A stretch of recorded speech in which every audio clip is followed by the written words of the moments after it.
So now that vCenter has been installed on our server, let's take a look.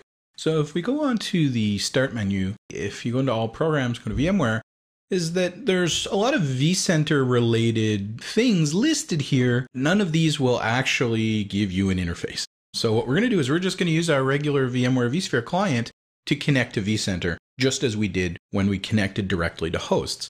That's going to be slightly different because we're going to be logging into a Windows service rather than directly into the host as root or some other Unix user account. Just choose the VMware vSphere client. It's the exact same client. I had it installed before I installed vCenter. If I didn't have it installed, I wouldn't even be able to do any of this, and I'd have to run through the installation for it. So you can see it remembers that previously I was connecting to my host. In this case, I'm now going to connect to vCenter. Instead of using 225, I'm going to use 175. And once again, instead of using root, I'm going to use administrator. In fact, since I'm already logged into this box as administrator with the right password, I can just say use my Windows session credentials and log me in as me. And this is one of the nice things about using a Windows service. So I'm just going to go ahead and do that and click login. And now we're getting the same sort of things that we had when we connected directly to the host. We have a self-signed SSL certificate. We're going to get a warning for that. That's okay. I'm just going to say, don't warn me about this anymore and ignore it. Once all that's done, we're going to get the normal vSphere client interface that we've come to expect. The difference is that there's not really going to be anything in it, because what we need to do is we need to put our hosts under management by vCenter. So we're going to actually have to create that association and add those hosts. Kind of have a getting started page here and says you're going to need to create a data center, you're going to need to add a host, then you're going to need to add a virtual machine. We don't actually need to do that. Once I add the host, all the virtual machines that go with it will just appear. But I could start creating additional virtual machines. Or, of course, vCenter is probably one of the earlier things that I install, so I may not have any real virtual machines yet on my hosts. But if I do, those will come over. Personally, I don't really need this getting started page anymore. I'm going to just go ahead and say close tab for that and get rid of it. If we go over to the left-hand side, we can see that we have vc01.vmwarelab.local. If you're in this interface. Now, depending on what you've done with this client, if you've never installed the client before, you might not end up in the inventory interface by default. There's a good chance you're going to end up on the home page. Now, if you remember the home that we had when we were connected to a host, things are slightly different.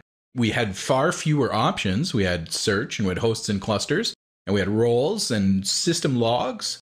That's about it. I mean, we didn't have much more than that. And as you can see here, we have quite a bit more. Hosts and clusters, VMs and templates, data stores and data clusters, networking.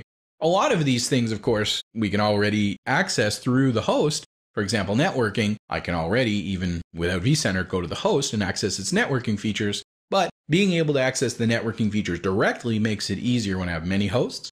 We'll take a little bit more of a tour of this a little bit later. For now, let's take a look at adding a host. If I open the inventory menu, you'll see you can't really do much from here at this point. If you go over to the view, you'll notice that you do have another inventory section, and then you can switch over to hosts and clusters. I'm just going to, from the shortcut here, click hosts and clusters. Now that I'm in the inventory hosts and clusters view, the first thing I'm going to need to do is create a data center before I can add a host. So what I'm going to do is right click on VCL1 and choose new data center. Now, this doesn't really do very much. We have to have at least one data center. We can have multiple data centers, or we could have everything in one large data center. There are certain restrictions. For example, hosts in the same cluster have to be in the same data center, and so on. We could just create one data center for our whole environment, but there are also permissions and things that go with it. So I'm just going to go ahead and create a data center and call it Lab Environment 1. So we now have a data center, which doesn't really mean much of anything. It's a virtual object inside VMware that we can use to group hosts. Now, that might sound a lot like a cluster, but we're not at clustering yet. And depending on the version of VMware that you have, you may not be able to support clustering at all, even though you still have vCenter. Data centers do organize groups of servers or groups of clusters potentially as well. So now that I have a data center, I'm going to go ahead and add a host by right-clicking the data center and saying Add Host, and then providing the details of the host that I want to connect to. I'm going to go ahead and tell it to connect to 10.82.1.151 is my ESXi node 1 effectively. And here I'm going to specify root, and I'm going to specify the password for root. Now, this only gets used when we're adding the host. So this root account is not used all of the time. If I change the password for this root account, for example, I don't have to do anything to vCenter.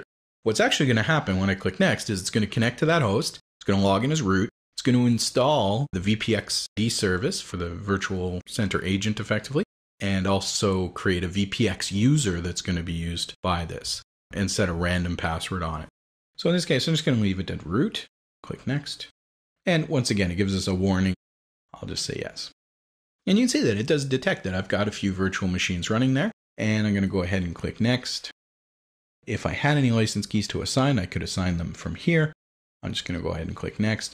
We also have something called lockdown mode. So now that we're using vCenter to manage this host, we shouldn't really be connecting directly to the host using the vSphere client, because of course we're going to be bypassing whatever vCenter would want to do typically. So lockdown mode will prevent that, and we could still go on the console and we can still connect through vCenter, but we can't log directly in using the client to that host.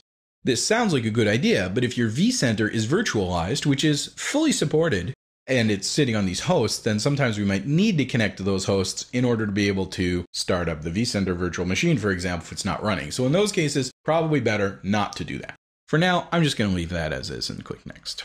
And that gives me the option to specify where my virtual machines will go if I had clusters in that data center. I don't have any of that yet. So as you can see, it's all fairly simple. So you can see we have a little bit of a task down at the bottom running to add the standalone host. We can watch the progress of that. If I expand my lab environment data center, we can see that it is in the process of adding that host, but it's currently in an error state while it's waiting for everything to respond. We do still show a warning on the server, and when I added it, it probably would have been better to use a DNS name than an IP address. And I have registered them all in DNS, but I just used the IP in this case. When I go to click on it, you'll see on the summary page, it's actually just warning us that the ESXi shell has been enabled, which is actually the same warning we get when we connect to that host directly. So from this point, it's really not very different from what we had seen in using the vSphere client to connect directly to a host. As you can see, the tabs are the same. We have a couple of extra tabs here, I think, like storage views and maps. Of course, we do have other new features that we didn't have previously, such as host profiles. We also have resource pools and vApps and a couple of other things that we'll talk about in other videos. So in our next video, we're going to take a little tour through the vCenter interface, but this gives you a pretty good idea of how to get your first host registered with vCenter, and then we can continue to add additional hosts later.